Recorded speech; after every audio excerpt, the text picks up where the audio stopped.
सबको मेरी राम राम। मैं आ गई एक बार फिर आगे की कहानी लेकर। पिछली बार आपने सुना कि राम जी शबरी से पूछते हैं कि आपने कहीं मेरी सीता को देखा है।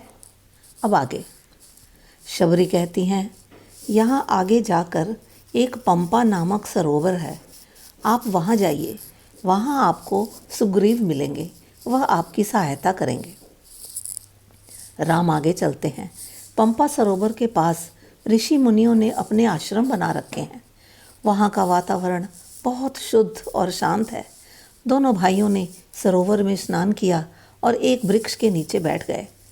भगवान को बैठा देखकर नारद जी सोचते हैं कि मेरे श्राप के कारण ही भगवान आज इस हालत में है।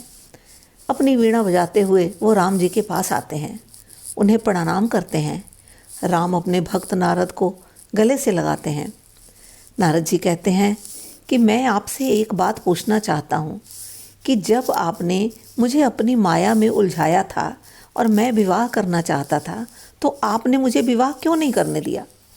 राम कहते हैं, नारद, मेरे जो भक्त सब भरोसा छोड़कर सिर्फ मुझे ही भजते हैं, मैं उनकी हर प्रकार से रक्षा करता हूँ।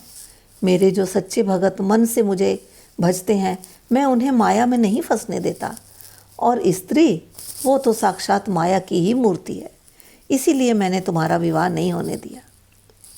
अब राम जी ऋष्यमुख पर्वत पर पहुंचते हैं, जहां सुग्रीव अपने मंत्रियों के साथ रहते हैं।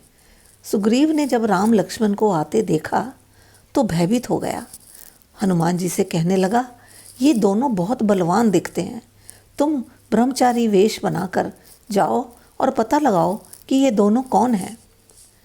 हनुमान जी रूप बदल कर जाते हैं और पूछते हैं कि आप इतने कोमल, सांवले, गोरे, मन को मोहने वाले इस भयानक जंगल में क्या कर रहे हैं?